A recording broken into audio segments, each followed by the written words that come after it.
Hi everyone, welcome to our Movie Palace channel. We're thrilled to have you here.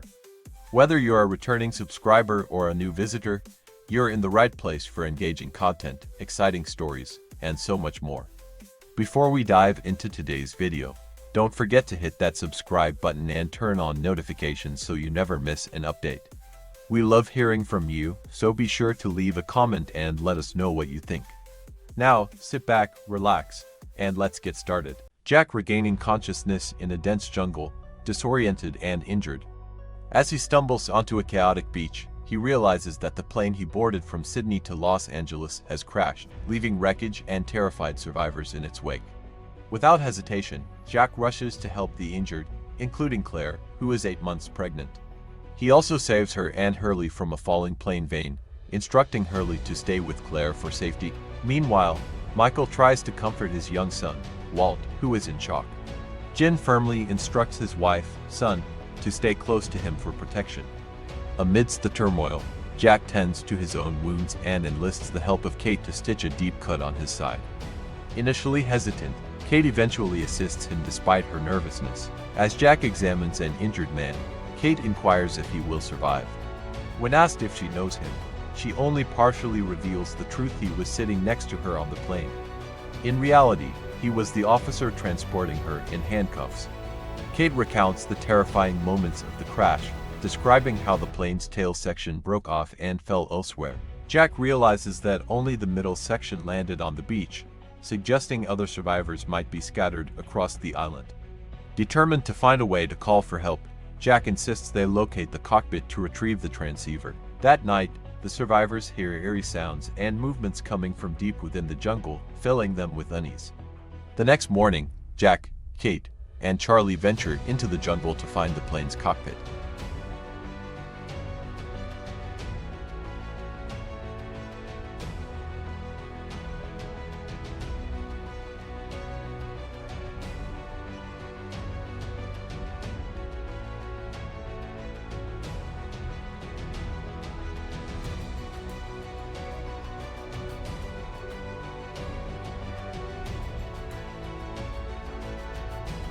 Inside, they discover the pilot still alive, who reveals shocking information: the plane lost radio contact 6 hours into the flight, turned around to land in Fiji, but was already thousands of miles off course when it crashed. This means any rescue efforts are likely looking in the wrong place. Just as they retrieve the transceiver, a terrifying sound erupts from outside. Before they can react, an unseen force snatches the pilot, brutally killing him. Blood splatters across the cockpit window as Jack, Kate, and Charlie flee in panic. Separated briefly in the chaos, they reunite in the jungle, only for Charlie to make a chilling discovery: a mutilated body dangling from a tree. The episode ends on this haunting note, leaving the fate of the survivors uncertain. Jack, Charlie, and Kate return to the beach with the transceiver, but Charlie's persistent questions about whether it works begin to irritate Jack, who repeatedly tells him no. Charlie, turning to Kate, jokingly calls himself a coward, claiming that every trek needs one. However, Kate disagrees and reassures him that he is not a coward. A flashback takes us to the moments before the crash. Charlie sits anxiously on the plane, visibly uneasy. A flight attendant approaches and asks if he needs anything, but he declines. Sensing something suspicious about his behavior, she discreetly reports her concerns to her superiors. Noticing this, Charlie fears trouble and hurries toward the lavatory, locking himself inside just before the crew can stop him. The crew demands that he open the door, suspecting drug use. At that moment, the plane hits turbulence, the same turbulence that foreshadowed the crash. Back on the beach, Shannon basks in the sun while her brother Boone asks if she will help sort clothes. She dismisses him, convinced that rescue is imminent. Meanwhile, Michael encounters Sun and Jin as they fish. He asks Sun if she has seen his son, Walt, but Jin, disapproving of her interaction with another man, orders her to fasten her top button. Understanding Jin's possessiveness, Michael walks away to find Walt, who is searching for his dog, Vincent, in the jungle. Walt stumbles upon a pair of handcuffs. Michael eventually finds him and reminds him to stay on the beach. A commotion arises as Michael presents the handcuffs Walt discovered. Sawyer immediately assumes that Sayid was the prisoner on the plane, recalling how he sat with his hands hidden under a blanket. A fight erupts between the two, but Jack intervenes and breaks it up. Kate observes but does not reveal that she was actually the one in handcuffs. She then informs everyone that the transceiver is not working. Sayid, their only technical expert, examines it and determines that they need to reach higher ground to get a signal. Kate tells Jack that she will accompany Sayid to the mountain. Jack warns her to run at any sign of danger. Boone and Shannon argue, leading Shannon to insist on joining the hike. Charlie, Boone, and Sawyer also decide to go.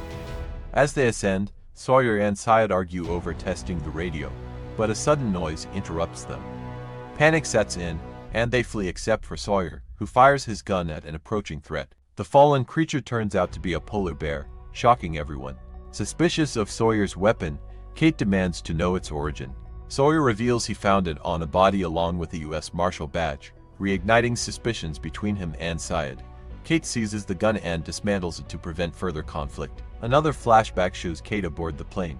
The Marshal, struck by falling luggage, loses consciousness, allowing Kate to retrieve the key and free herself from her handcuffs.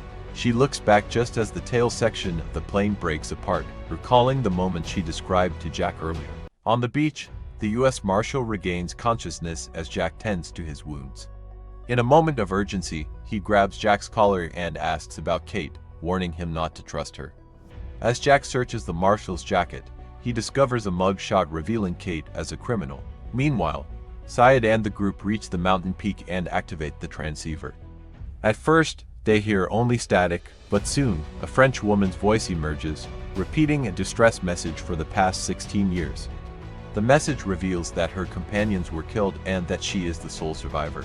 The group debates its implications. Boone wonders if others are stranded. Kate hopes for rescue, but Sawyer grimly points out that if a rescue had arrived, the message would have ceased. Sayid warns that revealing this information too soon could incite panic among the survivors. As night falls, the group decides to camp in the jungle. Sayid explains that their plane had lost communication and was forced to turn around towards Fiji. But since the crash occurred 1,000 miles off course, rescue efforts will likely be delayed. While they rest, Boone secretly attempts to take a gun from Sayid but is caught. Ultimately, the group decides that Kate should keep the weapon. Back on the beach, Hurley discovers Kate's mugshot, making him and Jack the only ones aware of her criminal past aside from the Marshal. Meanwhile, Jack searches the plane for antibiotics, only to find Sawyer rummaging through the wreckage for alcohol and cigarettes. In a flashback, Kate is found sleeping on a farm in Australia. The owner, Ray Mullen, offers her shelter in exchange for work. However, he later betrays her, planning to turn her over to the authorities for a $23,000 reward. As they drive towards the police, Kate realizes his plan, but is ultimately caught by the Marshal after a failed escape attempt. On the island, Michael forbids his son Walt from interacting with Locke, but Locke later helps Michael in a way that improves his bond with Walt. Michael eventually finds Walt's lost dog, Vincent, leading to a heartfelt reunion. As the night deepens, the Marshal begs Kate to end his suffering. Though she hesitates, Sawyer takes it upon himself to shoot him. However, he misses the heart, leaving the Marshal to die in even greater agony, further complicating the moral dilemmas faced by the survivors. On the first day of the crash, highlighting John Locke's remarkable transformation. Before boarding the plane, John was a cripple, reliant on a wheelchair. However, after the crash, he experiences what he calls a miracle. He is able to move his toes, signifying a newfound mobility. As night falls, the survivors are asleep when Vincent, the dog, starts barking, drawing everyone's attention. A strange clattering sound emanates from the wreckage of the plane. Jack and Sawyer grab their flashlights and cautiously move towards the noise. As Jack shines the light inside, he suddenly yells for everyone to run as 3 boars burst out from the plane and flee into the jungle. Locke's expression suggests he knows more about the island than he is letting on. Jack deduces that the boars were scavenging the bodies in the wreckage. Concerned about their safety, he proposes disposing of the 20 remaining bodies to prevent further disturbances.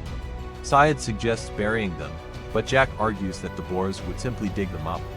Instead, he decides to burn the bodies at sunset, hoping the fire might signal for rescue. Meanwhile, Sayid speculates about a potential power source on the island, citing the French woman's distress signal that has been playing for 16 years. To locate it, he begins assembling antennas that will help triangulate the signal's origin. Elsewhere, Hurley and Sawyer argue over the last remaining food, but Hurley informs Jack that their supplies are completely depleted. In response, Locke suggests they begin hunting for food. He dramatically reveals a suitcase filled with knives, essential for their survival. The scene flashes back to Locke's pre-crash life, where he works at a box company. During work hours, he takes a personal call, which Unjae, his boss, who reprimands him and warns against personal calls. Back in the present, Locke, Kate, and Michael venture into the jungle to hunt boars. Meanwhile, Shannon convinces Charlie to help her fish, while Boone notices Rose sitting alone, seemingly lost in thought.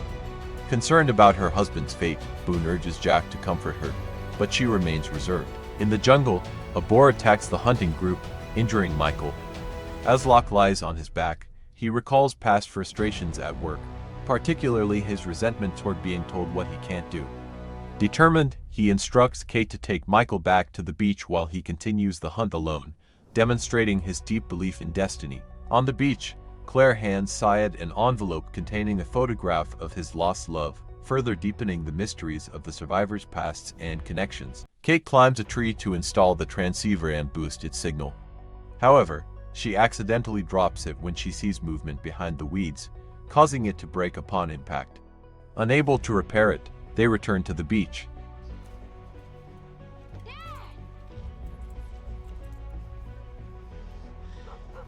So, like, what happened out there? Dad! Hey! It's okay. Mighty Hunter's returns. Over there.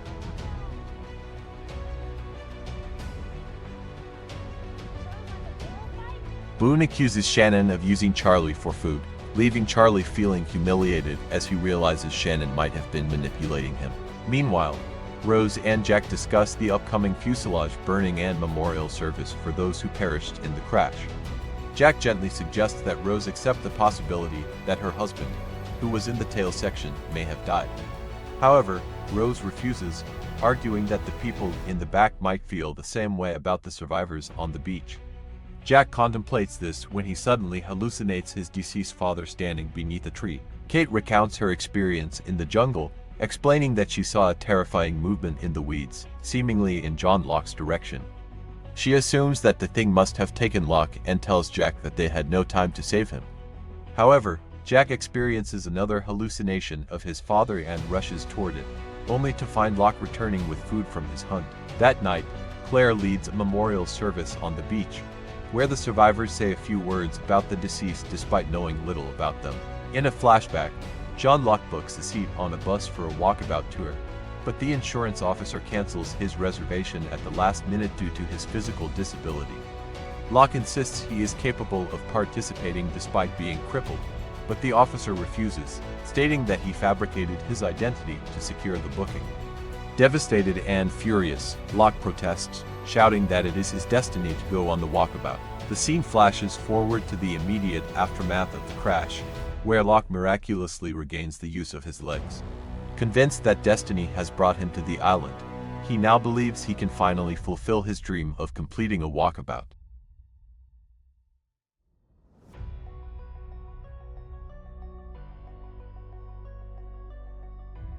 The story follows Jack, a man deeply affected by his past and struggling with his inner demons. The narrative begins with a flashback to Jack's childhood, where he witnesses a boy being beaten up.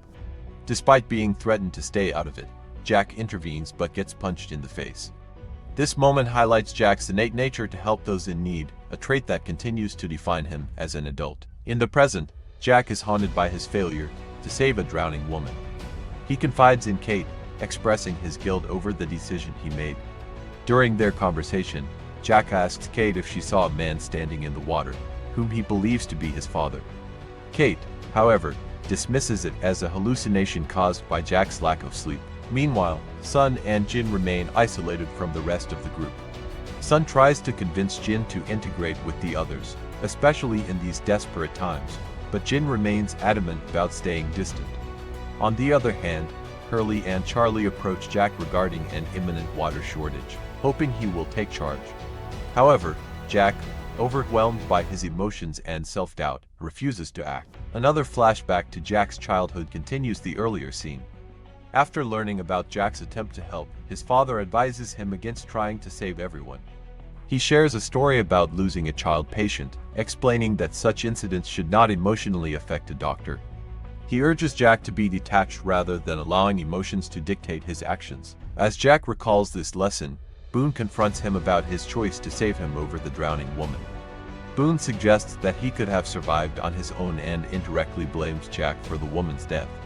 Amid the argument, Jack once again hallucinates his father standing in the distance. He follows the vision deep into the jungle and finally comes face to face with his father, calling out, "Dad." A flashback reveals Jack's conversation with his mother, who informs him that his father has left for Australia, seemingly due to something Jack did. She urges Jack to bring him back. Later, Jack arrives in Australia and discovers that his father, who had been drinking heavily, has not used his hotel bed for 3 days. Finding his father's wallet abandoned, Jack becomes suspicious, realizing something serious may have happened. Back on the beach, Claire faints unexpectedly, and as the group rushes to her aid, they discover that the water supply has been stolen. Kate and Sayid seek John Locke's help, fearing the situation could incite panic. Locke offers to find the missing water, while Jack remains lost in his pursuit of answers in the jungle. Jack continues his desperate search for his father in the jungle, convinced he is seeing glimpses of him. In his relentless pursuit, he suddenly gets struck by something and tumbles off a cliff, left hanging on the edge. Just as he is about to lose his grip, John Locke appears out of nowhere and rescues him. Though shaken, Jack laughs in disbelief, unable to process what just happened. Meanwhile, Sayid and Kate are engaged in conversation when Jack arrives with new information. He has spotted the Chinese couple in possession of one of the water bottles that had been stolen earlier. Sayid immediately confronts the woman, demanding to know where they got it. However, the language barrier creates confusion, and they struggle to communicate. Eventually, Jin points toward Sawyer, indicating that he was the one who gave them the bottle. Kate is ready to confront Sawyer, but Sayid stops her when he notices that Sawyer has no visible stash of water. Instead, he suggests they wait and allow Sawyer to unknowingly lead them to the stolen water, much like a rat returning to its hole. However, the truth turns out to be different. Sawyer hadn't stolen the water, but had merely traded a bottle with Jin in exchange for a fish. Deeper in the jungle, Jack and Locke engage in a thought-provoking discussion. Locke believes Jack should take on a leadership role, as many of the survivors already see him as one. When Locke inquires about Jack's personal struggle, Jack cryptically admits he is chasing someone who isn't really there without revealing that he is referring to his father. Locke, having undergone a profound transformation since arriving on the island, believes there is something mysterious about this place. He suggests that Jack's vision may not be a hallucination, but rather something real, hinting that everything happening on the island has a purpose. Though skeptical, Jack doesn't entirely dismiss Locke's theory. When Jack offers to join Locke in the search for water, Locke refuses. Later that night, as Jack sits by the bonfire, he reflects on Locke's words. He flashes back to the moment he identified his father's body in the morgue, reaffirming to himself that his father was truly dead. As he begins to emotionally unravel, he hears footsteps behind him. Grabbing a log, he cautiously ventures into the jungle, only to stumble upon a stream of fresh water and several dolls scattered from a suitcase. Another flashback reveals his frustration at the airport when he struggled to transport his father's coffin due to missing paperwork. Now, back on the island, he stares in horror at the empty coffin. His father's body is gone. Anger and confusion consume him as he grapples with the mystery unfolding before him.